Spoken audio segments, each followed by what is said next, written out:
महिला दिन आला, की आपण सगळ्या स्त्रियांना शुभेच्छा देताना त्यांना हे सांगत असतो, की "तू किती सक्षम आहेस, तू सगळं किती छान हाताळतेस, तू सगळ्या जबाबदाऱ्या किती छान पार पाडतेस." हे ऐकायला खूप छान वाटतं. पण कधी असा विचार केलाय का, की स्त्रियांना खरंच हे आवडतं का? आपण कधी कुठल्या स्त्रीला असं विचारतो का, की "तुला स्वतःमधली कुठली गोष्ट आवडते?" एक आई म्हणून, बायको म्हणून, सून म्हणून, बहीण म्हणून किंवा एखाद्या भूमिकेसाठी नाही, तर एक स्त्री म्हणून, एक माणूस म्हणून. एखाद्या स्त्रीला तिच्यातलं हसणं आवडत असेल, तिच्यातली माया आवडत असेल, तिच्यातलं नेतृत्व आवडत असेल, तिच्यातलं सातत्य आवडत असेल, एखादी कला आवडत असेल किंवा एखादी स्त्री अजूनही ते शोधत असेल.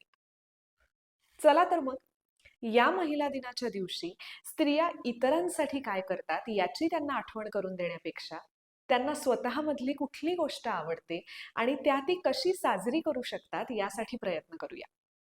हा व्हिडिओ ज्या स्त्रिया बघतायत त्या सगळ्यांना मला विचारायचंय. तुला स्वतःमधली कुठली गोष्ट आवडते? कॉमेंट बॉक्समध्ये लिहून कळवा.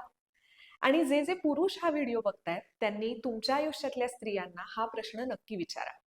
आणि ती गोष्ट फक्त आजच्या दिवशी नाही, तर आजपासून कायम साजरी करण्याचा प्रयत्न करा. महिला दिनाच्या खूप शुभेच्छा.